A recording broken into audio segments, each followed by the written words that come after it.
오늘 기자회견은 여성의 정치 참여 확대를 위해 선거제도 개혁 법안 처리를 촉구하기 위한 자리입니다. 먼저 젠더정치연구소 여세연, 권수현 대표님을 소개해드리고 기자회견을 진행하도록 하겠습니다. 안녕하세요. 오늘 정춘숙 의원님과 함께 기자회견을 주최한 젠더정치연구소 여세연 대표 권수현입니다. 바쁜 시간을 쪼개 오늘 기자회견에 함께해 주신 정춘숙 의원님과 발언자분들께 감사드립니다. 현재 진행되고 있는 정개특위에서 기초의 선거구를 3인 이상으로 하는 안이 이제 거부가 되면서 기초의 선거구 개혁안이 자초되었습니다. 최소한의 개혁이 한 발자국도 앞으로 나아가지 못하는 상황도 답답하지만 매 국회마다 구성되는 정개특위에서 여성 젠더 의제인 여성 대표성 논의가 전혀 이루어지지 않는 것에 대해 분노를 금할 수 없습니다.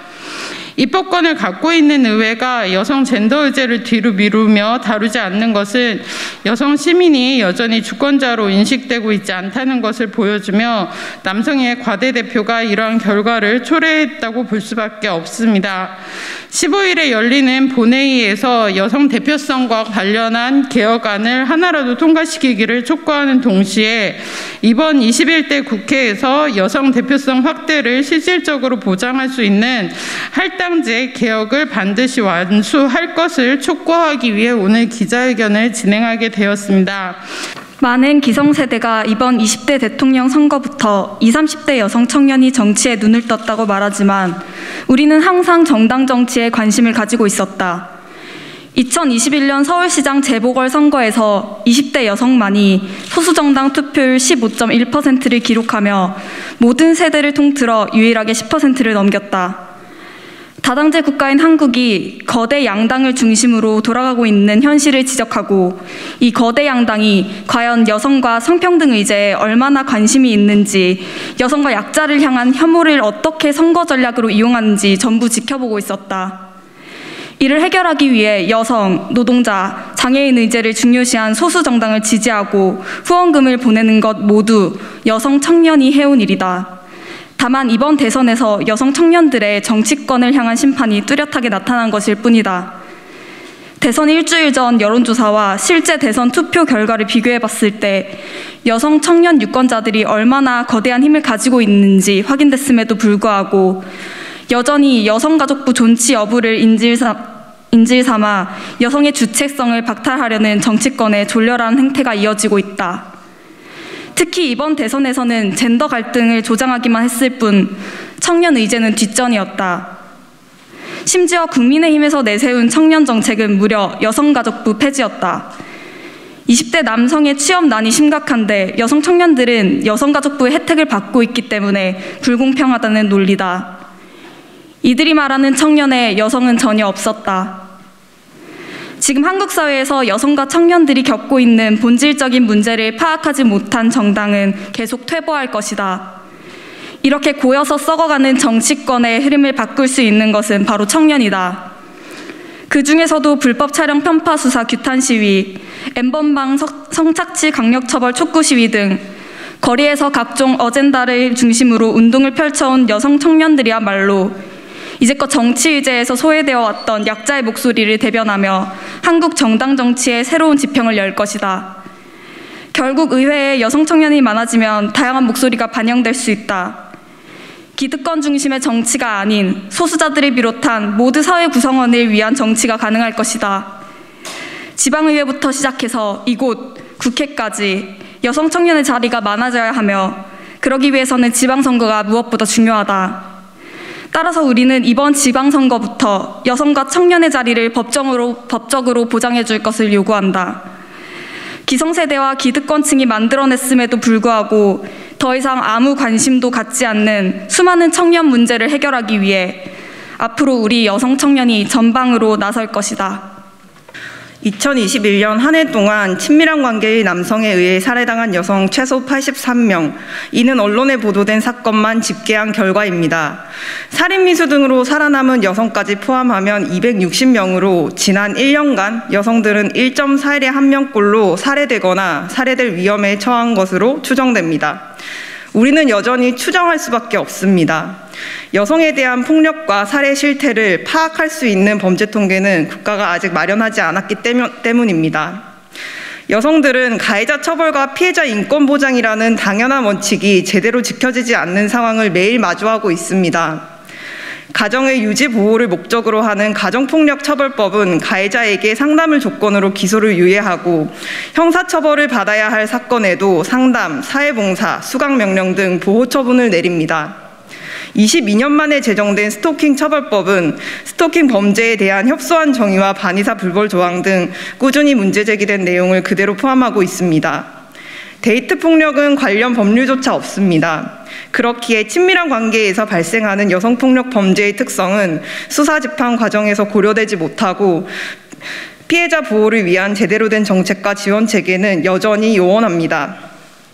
여성에 대한 폭력이 사회적 범죄임은 국제사회의 상식입니다. 여성폭력 방지 기본법 또한 국가와 지방자치단체가 여성폭력을 방지하고 피해자의 인권을 증진한 책임이 있음을 명확히 하고 있습니다.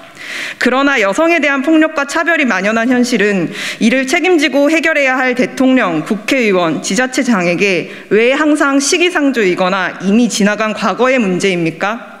여성과 소수자 의제를 외면하며 무관심, 무능력만 증명하는 남성 중심적 정치를 언제까지 유지해야 합니까?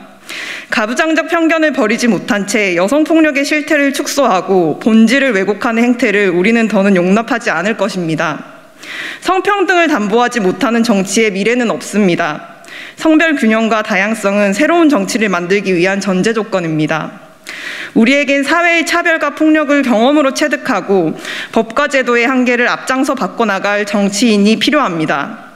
여성폭력 문제를 자신의 삶과 떼어놓을 수 없는 사람이 정치의 현장에 더 많아져야 합니다. 더 많은 여성과 소수자가 정치적 의사결정에 참여할 수 있도록 여성 할당제를 확대하고 성평등 관점으로 여성 정책을 견인할 의식 있는 정치인의 자리를 보장해야 합니다.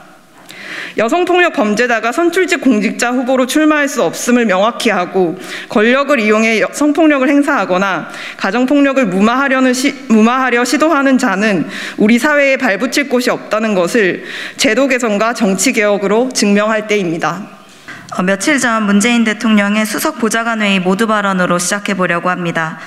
혐오와 차별이 아니라 배려하고 포용하는 사회, 갈등과 대립이 아니라 다름을 존중하고 다양성을 인정하는 사회, 그것이 진정한 통합으로 나아가는 길이며 품격 높은 대한민국이 되는 길이다. 이런 말씀을 하셨습니다. 구구절절 맞는 말씀입니다. 그런데 다양성을 존중하고 인정하는 길은 참으로 어렵고 섬세한 일입니다. 차별금지법 제정운동을 하면서 다양성을 보장한다는 것은 까딱 방심하면 놓치기 너무나 쉽다는 것을 절감합니다. 성비, 연령, 이주민, 다양한 성적 지향 등을 배경으로 하는 이야기를 고루 다양하게 듣는 노력 없이는 할 수 없는 이야기라는 것을 잘 알고 있습니다. 다양성 사회는 수사로만 남아서는 결코 도달할 수 없다는 것을 강조하여 말씀드립니다. 평등은 그렇게 어려운 일이라 적극적 우대 조치와 같은 제도의 받침이 필수적입니다. 할당제는 아주 대표적인 적극적 우대 조치입니다. 여러분 자신의 지역에서 의회에 여성 의원이 얼마나 있는지 아십니까? 혹시 내가 살고 있는 지역에 여성제도가 무엇이 있는지 아십니까? 돌봄과 가족정책이 아마도 대부분일 것입니다. 그 이상의 다른 여성의 삶을 상상할 수 있는 사람들이 의회에 없기 때문입니다. 내가 사는 지역도 다양성이 존중받는 사회가 되기 위해 그것을 원하는 많은 사람들이 지역의회에 진출할 수 있는 제도적 뒷받침이 필요합니다.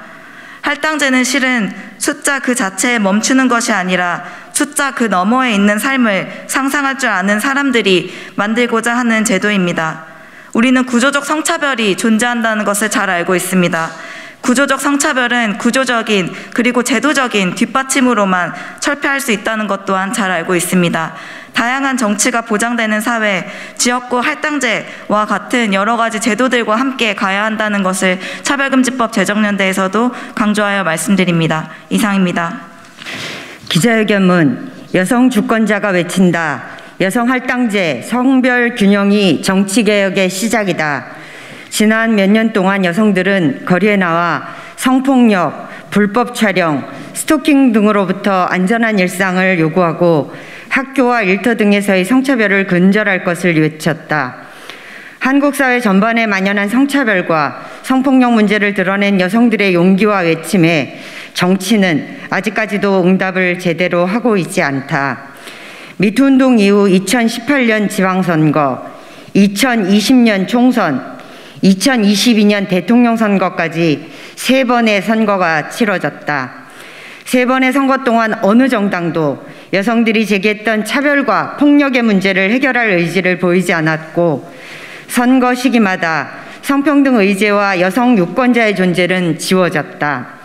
성평등, 페미니즘과 거리를 두고 관련 법안과 논의들을 차일피일 미루는 현실은 남성이 과대대표된 한국 정치의 현실을 보여주며, 그 속에서 여성, 젠더 의제는 최후순위로 밀린다는 것을 확인해 준다.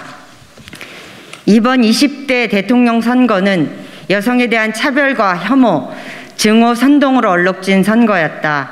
유력한 후보자가 뚜렷한 근거나 대안 없이 여성가족부 폐지를 공약으로 내걸고 공정이라는 이름 뒤에 숨어 성폭력 무고죄 강화를 내세웠다. 여성 혐오로 점철된 온라인 커뮤니티를 방문해 투표해 줄 것을 요청하고 페미니즘 매체와의 인터뷰를 피하는 등 여성, 페미니스트 유권자를 의도적으로 지우고 배제하는 움직임들을 우리는 보았다. 이러한 의도적 무시와 배제 속에서도 여성 유권자들은 주권자로서 자신의 존재를 증명했고 앞으로도 계속 그럴 것이다. 한국 정치가 퇴행을 거듭하는 속에서 그래도 진전할 수 있었던 것은 여성, 페미니스트 주권자들이 있기 때문이다.